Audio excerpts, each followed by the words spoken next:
മനസ്സിനെ ഞെക്കുന്ന ഒരു കാര്യം അവതരിപ്പിക്കാനാണ് ഞാൻ ഇവിടെ വന്നത്. ഞെട്ടരുത്. അപ്പൊ തുടങ്ങാം. ഇപ്പൊ മോഹൻലാൽ ഒരിക്കലും റിയൽ ലൈഫ് സിനാരിയോയിൽ ഇങ്ങനെ പെരുമാറുന്ന ഒരാളല്ല. എന്റെ നമ്പരായി എനിക്കുള്ളത് മേടിച്ചിട്ട് വരാം. അല്ലെ, പുള്ളിയെ ചിരിച്ച് വളരെ കൂളായിട്ട് പുള്ളിയെ തെറി പറയുന്ന ഒരു ആഹ എന്താടാ മോനെ എന്നൊക്കെ പറഞ്ഞ് നടക്കുന്ന ഒരു മനുഷ്യനാണ്. അണ്ണ ഇങ്ങനെ തെറി വിളിക്കരുത്. പുള്ളിയെ വരെ കൊണ്ടിരുത്തിയിട്ട് ഇവർക്ക് വേണ്ട വിധം കോണ്ടന്റ് മേക്കിംഗ് ഇവർക്ക് വേണ്ട വിധം അദ്ദേഹത്തെ കൊണ്ട് പെരുമാറിപ്പിക്കുന്നത്. പുള്ളി അത് മനസ്സിലാക്കി പുള്ളി ഒരു എന്താ അഭിനയിക്കുന്നത് പോലെയാണ് പുള്ളി അത് കമ്പയർ ചെയ്യുന്നത്.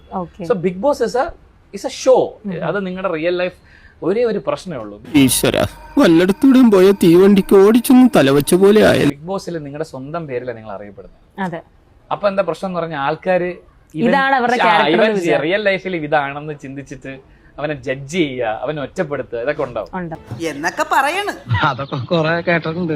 പക്ഷെ ഇതെല്ലാം ഒരു കണ്ടന്റിന് വേണ്ടിയിട്ടാണ്. അല്ലെങ്കിൽ കണ്ടന്റ് ഓർ അവര് ഈ പറഞ്ഞതിന്റെ മേക്കേഴ്സ് കണ്ടന്റ് ഇൻസ്റ്റിഗേറ്റ് ചെയ്യും. മനസ്സിലായില്ലേ?